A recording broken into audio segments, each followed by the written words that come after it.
વાત કરીએ અને મહત્વના મુદ્દાઓની તો ગુજરાત એટીએસે મોટી કાર્યવાહી કરી છે। આતંકી સંગઠન સાથે જોડાયેલા વ્યક્તિની ધરપકડ કરવામાં આવી છે। નવસારીના ફૈઝાન શેખની એટીએસે ધરપકડ કરી છે।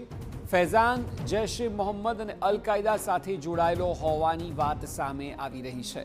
આરોપી આતંકી જૂથોની વિચારધારાથી કટ્ટરપંથી બન્યો। ફૈઝાન શેખે આતંક અને ભય ફેલાવવા હથિયારો અને દારૂગોળો પણ ખરીદ્યા હતા। ગેરકાયદે હથિયાર અને દારૂગોળા ખરીદ્યા હોવાનો ખુલાસો થયો છે। ફૈઝાન મૂળ રામપુરામાં ડુંડાવાડાનો વતની છે। એટીએસે નવસારીના 4 પુલથી તેની ધરપકડ કરી છે। ગુજરાત એટીએસની આ મોટી કાર્યવાહી જેના ભાગરૂપે આતંકી સંગઠન સાથે જોડાયેલ ફૈઝાન શેખ કે જે નવસારીનો છે તેની ધરપકડ કરવામાં આવી છે। ફૈઝાને જૈશે મોહમ્મદ અને અલ કાયદાથી પ્રેરિત થઈને તે કટ્ટરપંથી બન્યો અને આતંકને ભય ફેલાવવા હથિયારો તથા દારૂગોળા પણ ખરીદ્યા હતા।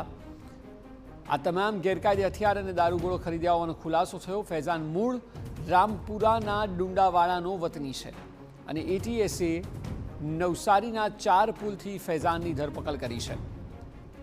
મહત્વનું છે કે થોડા સમય પહેલા પણ અમદાવાદથી 3 આતંકીઓ ઝડપાયા હતા કે જેઓ પણ આતંકી સંગઠન માટે કામ કરી રહ્યા હતા। હવે નવસારીથી ફૈઝાન શેખ નામના એક શખ્સની ધરપકડ કરવામાં આવી છે।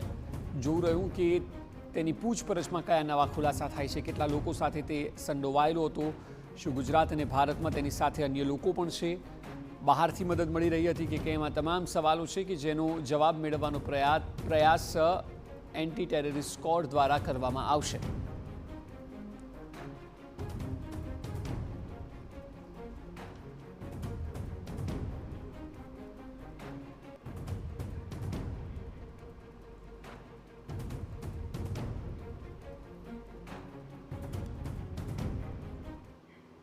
તો આખા વિષય પર વધુ માહિતી આપી રહ્યા છે સંવાદદાતા હરીન માત્રાવાળિયા।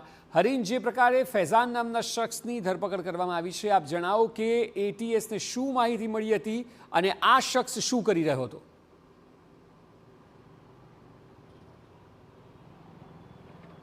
બિલકુલ, એટીએસ દ્વારા 2 દિવસ પહેલા ફૈઝાન શેખ નામના જે એક વ્યક્તિ છે તેની ધરપકડ કરવામાં આવી છે। નવસારીમાંથી આ વ્યક્તિની ધરપકડ કરવામાં આવી હતી અને ફૈઝાન શેખ નામનો આ વ્યક્તિ છે જે આતંકી સંગઠનો સાથે જોડાયેલો હતો। જૈશે મોહમ્મદ અને અલ કાયદાના વિચારધારાથી તે કટ્ટરપંથી બન્યો હતો અને ત્યારબાદ તેમણે ગેરકાયદેસર રીતે હથિયાર અને દારૂગોળો છે તે પણ ખરીદ્યો હોવાનું સામે આવ્યું છે। જે રીતે તેમણે હથિયાર અને દારૂગોળો ખરીદ્યો હતો, એક ભયનો માહોલ ફેલાવવા માટે છે તેમણે આ હથિયાર અને દારૂગોળો ખરીદ્યો હતો। ક્યારે હુમલો કરવાનો હતો, કઈ રીતે હુમલો કરવાનો હતો, કઈ પ્રમાણે ભય ફેલાવવાનો હતો, તેને લઈને એટીએસ દ્વારા તેની પૂછપરછ શરૂ કરવામાં આવી છે। આ જે આતંકી છે કોના કોના સંપર્કમાં હતો તેની પણ એટીએસ દ્વારા પૂછપરછ કરવામાં આવી છે અને આ જે દારૂગોળો અને હથિયારો ખરીદ્યા છે ગેરકાયદેસર રીતે તે કેની પાસેથી ખરીદ્યા છે। મહત્વનું છે કે તે ખૂબ જ કટ્ટરપંથી વિચારધારાથી પ્રેરાયેલો હતો અને અન્ય લોકોને પણ તે પ્રેરિત કરતો હતો। અલ કાયદા અને જૈશે મોહમ્મદના જે કટ્ટરપંથી અન્ય લોકો છે તેમની સાથે તે સંપર્કમાં હતો। ખાસ કરીને વાત કરવામાં આવે તો તે નવસારીમાંથી તેમની ધરપકડ કરવામાં આવી છે અને ખાસ કરી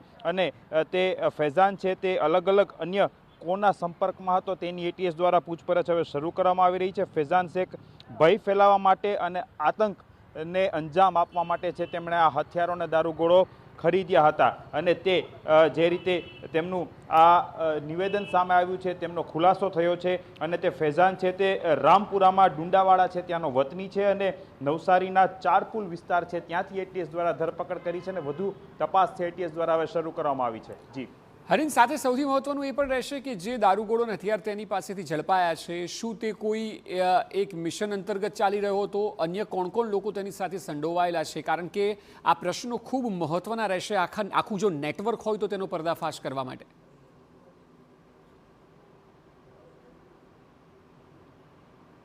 બિલકુલ, જે આ આતંકી ફૈઝલ છે તે કોની સાથે સંકળાયેલો હતો, જે હથિયાર કે દારૂગોળો છે કેટલી માત્રામાં તે લેવામાં આવ્યો હતો, કોની પાસેથી લેવામાં આવ્યો હતો, તેણે ગુજરાતની વાત હોય નવસારીમાંથી તેની ધરપકડ કરી છે, એટલે ગુજરાતની વાત હોય તો ગુજરાતમાં કયા કયા જગ્યાઓ ઉપર તે રેકી કરી હતી અથવા જોવા ગયો હતો, તે કયા આતંકી સંગઠનમાં કોની સાથે સંકળાયેલો હતો અથવા તો તેમના સોશિયલ મીડિયા હોય, મોબાઈલ હોય તેમાં કોની સાથે તે સંપર્કમાં હતો, આ તમામ બાબતો છે, મુદ્દાઓ છે તે પૂછપરછમાં મહત્વના બની રહેશે। જો કે એટીએસ છે છેલ્લા 2 દિવસથી ફૈઝલની પૂછપરછ કરી રહી છે અને તેમાં અનેક ખુલાસાઓ છે તે પણ સામે આવશે, પરંતુ જે પ્રાથમિક માહિતી માહિતી સામે આવી છે કે તેમાં તેણે ગેરકાયદેસર રીતે હથિયારો અને જે છે દારૂગોળો ખરીદ્યો હતો. હવે કોના સંપર્કમાં હતો, કોની પાસેથી ખરીદ્યો હતો, કેટલી માત્રામાં ખરીદ્યો હતો અને તેનો ઉપયોગ ક્યાં કરવાનો હતો. પ્રાથમિક તપાસમાં એવું પણ સામે આવ્યું છે કે તે ભય ફેલાવવા માટે અને આતંકી કોઈ પ્રવૃત્તિને અંજામ આપવા માટે ખરીદ્યો હતો. હવે કઈ પ્રવૃત્તિ હતી, ક્યાં ભય ફેલાવવાનો હતો, આ તમામ બાબતો છે તે ખૂબ જ મહત્વની છે અને આવનારા દિવસોમાં તેમાં મોટા ખુલાસાઓ છે તે થઈ શકે છે.